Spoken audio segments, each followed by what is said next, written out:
Avery continued on.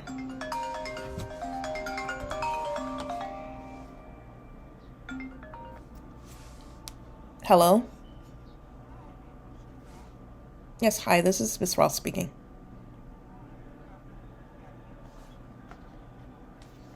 I'm doing fine. How are you?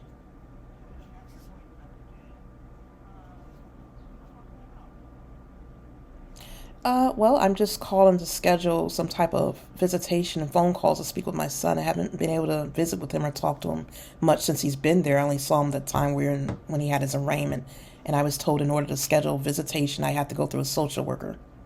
So I was giving your number.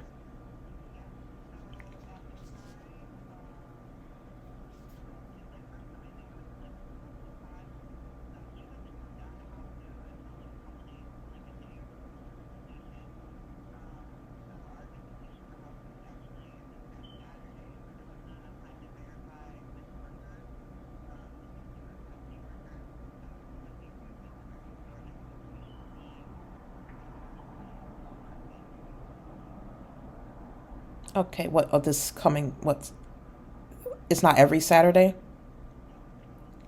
Oh, once a month. And what day would that be? Okay, so I had to go a month without seeing him. That's kind of.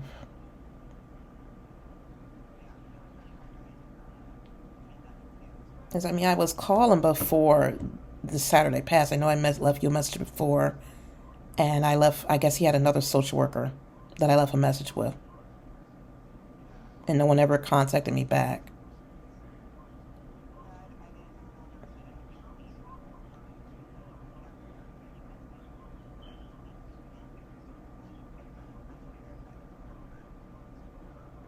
Okay, so what about phone calls, though? I was told that they could even speak on the phone and have phone calls.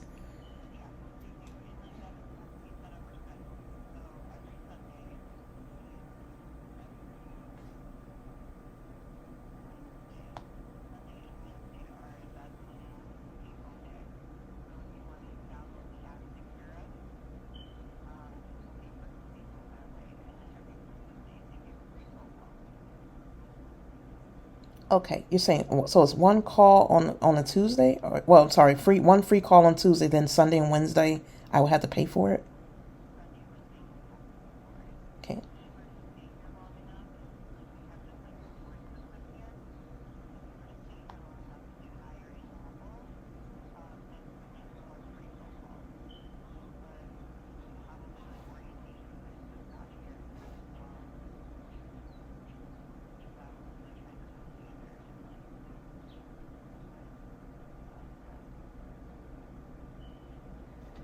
okay. Well, I guess I could schedule the visitation. I don't know where. I mean, I know they're supposed to be finding placement for him, but I don't know how long that'll take. So just in case he's still there, I'd like to.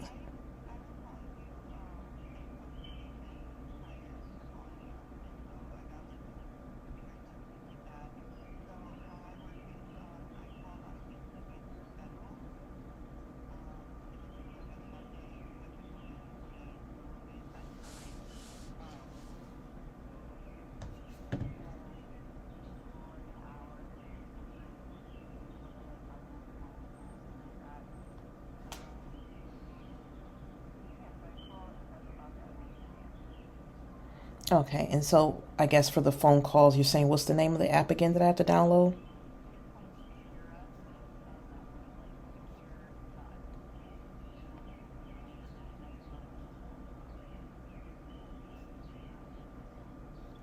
Okay, and what's the phone number for to reach him if I, or do I go through? How do I do it through the app? Just is there a code or a number?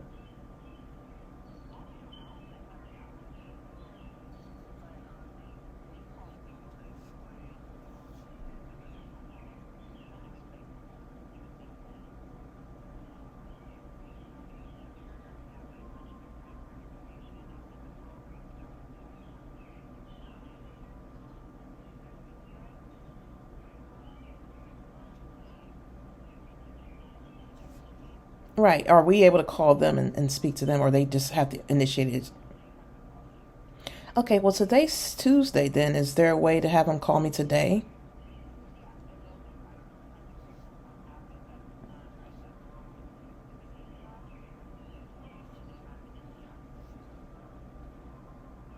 I just want to make sure he knows about all this. I mean, he's not the type that knows my number or anything. I mean, I don't know if they told you he is disabled. So if I don't know if someone could help him to get the phone call out when it's the time for and make the calls.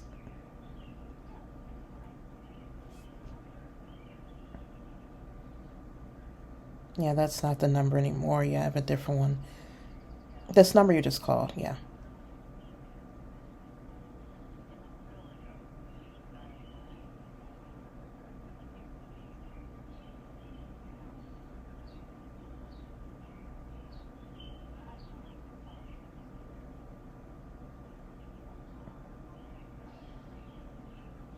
Okay, and so he'll have a schedule. He'll be able to know what time he can make these calls, and he'll have my number so he can call me when he's ready.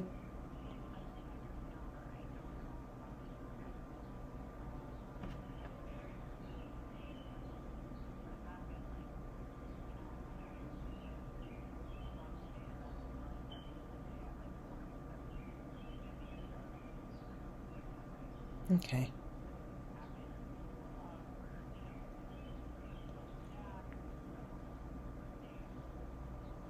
Okay, but he will be aware he can make the calls, though. I just want to make sure he knows because I don't even know if he, so he can make the calls. Okay. All right. Well, how has he been? I haven't, like I said, I haven't been able to see him. How is he doing?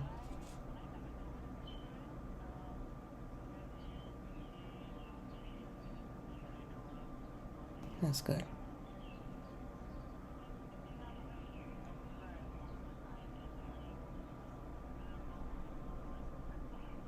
Oh, well. That's good.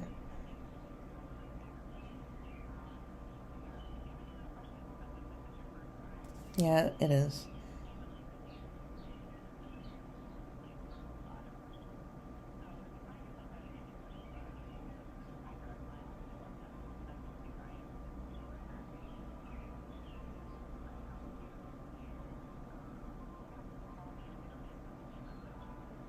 Okay, I'll do that. And I guess I had a couple other questions before you go. Now, are we able to bring them like clothing items or any type of hair care or toiletries or anything like that? Or what?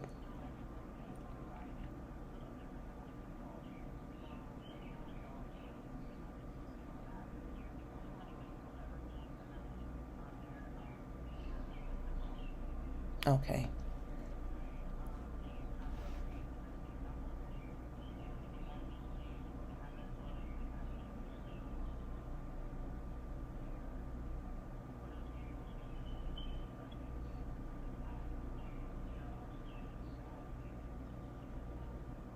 So I could put money for his commissary for him to have extra items, or no? I guess I didn't get that part. Oh, okay.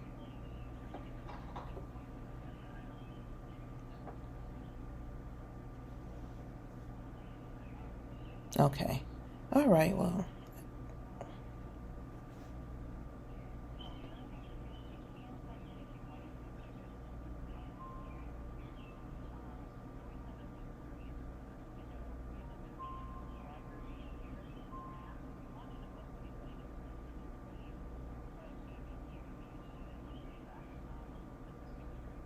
yeah.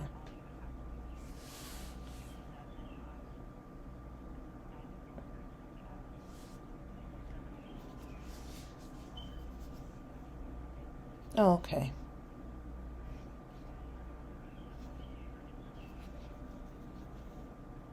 Okay. All right then. That's good to know. And you'll just reach out to me a week before the 28th for the visit. Okay. Okay. Okay. All right. Sounds good. Thank you. All right. Thanks. Bye. You too. Bye. Now, as you can see from that brief, well, it was kind of long. As you can see from that video, I did have a phone conversation, which I honestly did not expect that call. I was in the middle of recording another video when this call come in, and I apologize if you could not hear the other side of the conversation. I did turn the volume up as best as I could. I had no intentions, didn't think that I would be sharing this video, so I did not put the phone call on speaker, which I should have done. But to sum things up, I had been contacting ever since my son was taken into custody and held at the juvenile detention center. He was held there on Friday, April 15th, and he'd been there, for about over a week. I had been contacting and calling and going down there almost every day, and every time I would talk to someone, they would tell me, I wanted to see my son and talk to him, see how he was doing.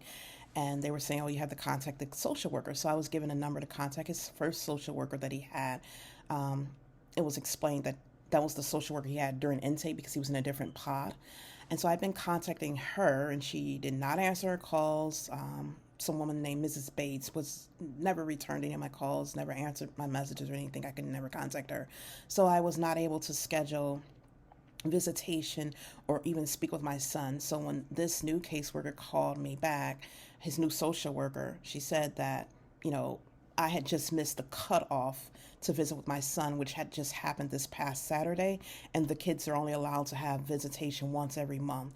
So what she explained to me that I cannot visit with my son until May 28th. That's their next visitation. So if my son is still at the detention center, I won't be able to see him until May 28th. She said she'll contact me like a day or two before the 28th to schedule a time because they only have that day set aside. Now, I also said to her during the call, I asked, could I speak to him at least on the phone? Because I have not been allowed to have any type of conversation with him, just us talking. I did speak to him briefly through the camera when he was during our arraignment. They had him on the screen and I was able to talk to him, but everybody was there. So I really couldn't say anything. I asked a few questions while we were waiting for the magistrate to start the trial.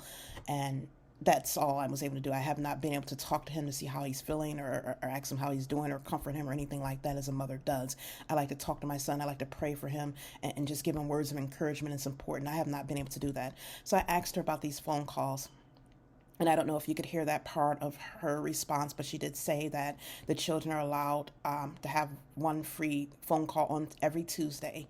They get to call out for free. And then on Sundays and Wednesdays, they have to pay. We have to put money on this some type of system through this app called Secure Us. We have to fund it with money, and the calls, I was told by the clerk at the juvenile detention center that the calls are $10 per every 10 minutes. So you only get 10 minutes for $10. So it's done in those type of blocks. Now, I did speak with her and asked her, could she have my son call me because we have no way of calling them. The children have to initiate the calls themselves. Now, my son has problems with memory. He can't remember things. He has trouble remembering numbers. I've given him my phone number and our address numerous times, and a lot of times he does not always remember. And I do have a new number, so I asked her could she assist him with, calling me. Could he call me yesterday because that was his free call?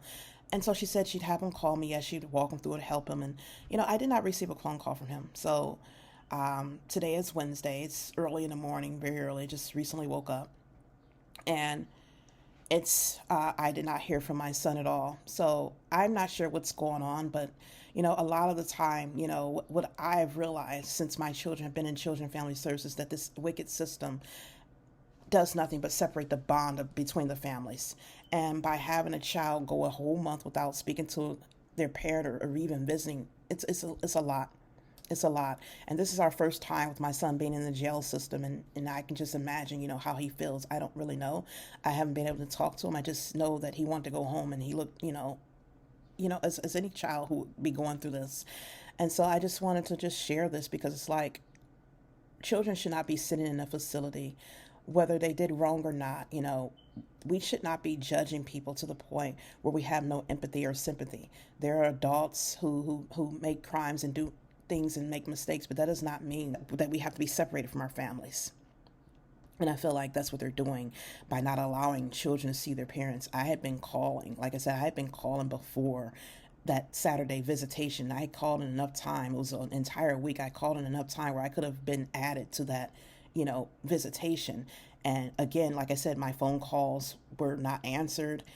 People did not return my calls in time. And then also the caseworker said that she had been waiting for DCFS to give her the approval who was allowed to visit. And so, like I said, it was a lot of lag on their end.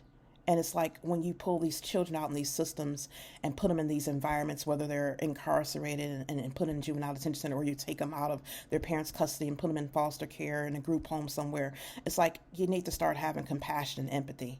all these children are not supposed to be placed under one umbrella where their parents don't care anything about them. And I feel like a lot of these workers who come in here, they come in here with these preconceived notions based off their experience with a certain demographic or based off what they know and what they think. And they come in already with these judgments, and they don't give people an opportunity. They come in with these judgments. They label everybody mentally ill or unfit or lazy who doesn't want to work. And they all categorize us into this department.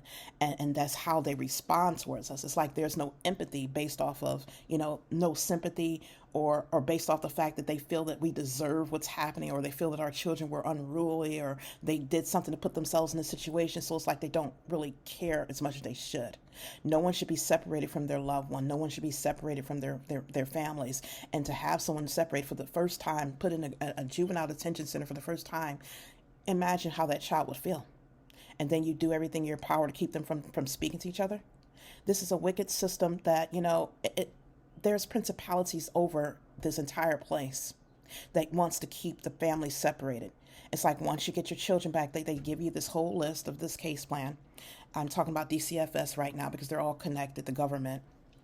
They give you this case plan, and they put on this case plan, which is pretty much the same for almost everyone, no matter your situation. It's not customized based off of your specific needs, but they give you this overall general case plan that lists that you need to have all these services, and the parents can fulfill these services, but they still want to hold on to your children. As I've showed in other videos that I put up about the juvenile court systems and the DCFS, how they operate, how I've been learning how they've been operating since this entire ordeal that's been happening for almost 3 years now. I've been going through this for over 2 years. This started back in February of 2020 before COVID and everything. And this is what we have been going through. And it's like they give you this whole blanketed case plan and say, oh, well, we're going to do reunification. We want the children to get services. We want you to get therapy. We want you to get services. And they force all of this on you, whether you need it or not. They just come in and they make all these determinations based off of their perspective. They don't talk to you. They don't get an idea of your beliefs or how you behave. They expect everyone to go off of their own little system that they designed. And if you don't fit into that system, you're not doing things the way they feel you should, then you need all these services and help so they can go ahead and change you, or so you can get reformation. Basically, they want to reform you. And so that's what they did. They came in the house. They told me to get therapy. Okay, I got their therapy. I took their parenting classes. My son had their therapy. They put him in a group home where he had therapy. My daughter had therapy. We had family therapy. Then we had visitation. We had family. I had 3 sets of therapy going on at the same time. I had my own individual therapy. I had my therapy with my daughter, and I had my therapy with my son. And they still did everything in their power to keep my daughter from me, kept her permanently, and did everything in their power to remove my son back out of the house again off of an incident that they said occurred at the school, which again had nothing to do with me in my parenting. It was something that had an issue that happened with my son, but they sat here and said all these things like they always do, and they point their fingers at the mothers and the parents and blame them based off of their beliefs. Now, I'm exposing this today because, the system needs to be changed. The infrastructure of how the system is designed, where you just come in the house and you tell people they're not doing something right based off how you believe that they're supposed to be doing it. You mandate that they have to have therapy when people have certain religious beliefs where they feel they don't need therapy. First of all, I am a strong believer that Jesus Christ is my healer. And to label me as having a mental illness because those are my beliefs, it is wrong. It's derogatory. Now, the thing is, I'm not some strange person that believes that, oh, therapy is wrong and it's of the devil. No, I never said that. What I believe is, I'm not going to go seek someone's help and counsel if they're of the world and they don't have the beliefs that I believe in, and they're not submitting to God. I get my discretion from God. So if you don't believe in God, how can you dictate what I'm supposed to do and what's best for me if you yourself are not walking in God? I believe that God, who created us, has the final say so. Yes, he gives us a customized plan because he designed us. Now, yes, I suffered from all types of things when I was younger. I suffered from depression and anxiety many years ago. And I went to therapy then. Yes, I went to therapy. I had medication, and none of that was very helpful. It was just like something that kind of sedated the problem. It kind of pushed the problem down, like it kind of subsided it. It's like taking medication for a headache. It will alleviate you of those symptoms, but then, if you don't get the illness taken care of, the root problem, the headache's going to come back and you're going to have to keep medicating yourself. So that's what I felt what that therapy was for me. It wasn't really helping. It was just like putting a band-aid on a wound. That's what it was. And so when I finally came back to God, because I had walked away and I didn't want to be involved in the church for a lot of reasons, because I felt hurt. A lot of things that happened, hurtful things that happened to me in my past. So I finally went back to church. I rededicated my life to God. I started praying, and I felt a heavy weight of deliverance come off of me, where I wasn't struggling anymore with any of those illnesses. I didn't even have to take therapy anymore. I didn't have to have medication, but I went and undergo a healthy lifestyle. I started running. I started doing things that God was leading me to do that helped me. He gave me that deliverance. That's why I'm just I speak so strongly against forcing people to have therapy or medication when there's other avenues that they can take to get the relief and help that they need. Now, I was never in a situation where I was a danger to my children, where it's like you have to mandate me to get mental health treatment because I'm putting my children in jeopardy and physical harm. That's what they came in and made it seem like, because of their preconceived notions, because of their beliefs about certain races of people. Yes, I'm talking about the black race, because a lot of these workers come in already and they already have it in their minds that black people are lazy, black people are mentally ill, black people's children are going to grow up to be criminals, especially if they live in a single parent household. And they already had me labeled. They already had me categorized based off of all these stereotypes and judgments, instead of seeing our situation and giving us what we needed to help us in our situation. And this whole entire agenda is just basically, it's just separating the families. This is something that's this demonic that's been going on for many centuries. It's been going on since the days of slavery, when they would rip the slaves away from their children. They would separate them from their children. They would take their fathers and kill them. So they've been doing this for a long time. And like I said, this same spirit is operating right now, even over those courts. They think that they're doing something good, but ask yourself.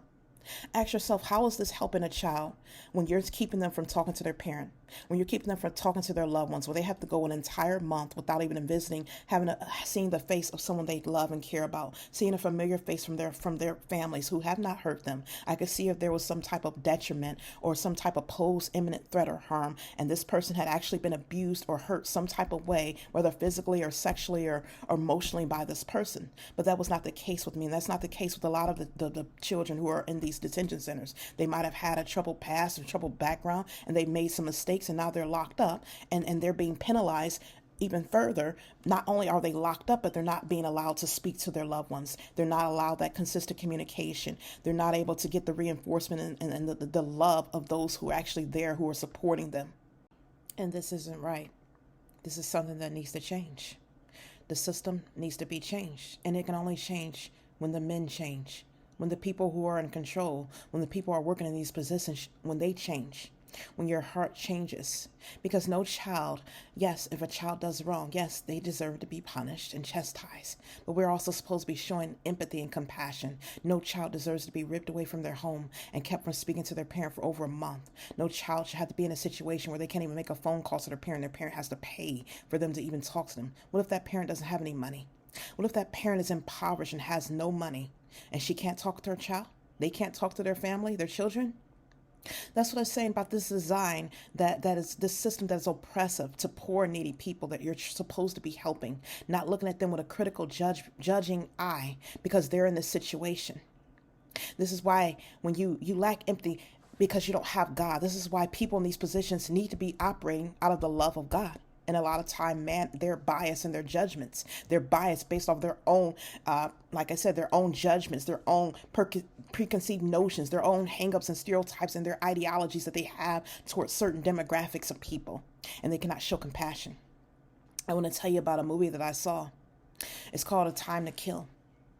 And in this movie, there was a parent, yes, whose child had been destroyed, had been violently beaten and abused and even raped and hanged by two Caucasian men. And this father was not allowed to get justice. He made the mistake of avenging himself by getting justice against these men. But the thing is, his lawyer, his attorney who argued for him, his attorney was a white Caucasian man by the name of Matthew McConaughey in the film. And he said that judgment is biased because we're going by the ways of man, and we're not judging the way God wants us to judge. We're not judging as God judges. When God looks at us, he looks at the person. He looks at our heart. He looks at all of us as being the same. He doesn't judge us by the situation we're in. He doesn't judge us by who we come from or how we were grown into this earth, what family we come from, whether we were coming from an impoverished lifestyle, whether we have two parents in a home or whether we have one. He doesn't look at us whether we had a criminal lifestyle or whether our parents had a criminal lifestyle or our parents were mentally ill. He does not judge us based off of that. He judges by fairness and by love, and he has mercy. To strip children away from their families is not having mercy, especially when you're doing everything in your power to keep them disconnected and you're destroying the bond between those families. And you're keeping those children from talking to them. Yes, these children are locked up. You say you want to reform them, but how is it being helpful when you're separating them from their parents? The parents who love them, who are trying to help them. Not all parents are wrong. Not all parent families are bad. They're just placed in this environment. As they say, we are the product of our own environment. So if you keep someone oppressed, you keep someone from having access to adequate education, adequate housing, adequate shelter, all the things that other people have, and there's limitations placed on them. Yes, they're going to go in a different way. They're going to be raised in a different way. They're going to see life in a different outcome. They're going to be predisposed to certain things that others aren't, who have not gone through those situations. So a lot of you, instead of judging, when you come in these positions, judging out of your own biased heart or your own hangups or your own experiences or what you believe, why don't you have the judgment of God?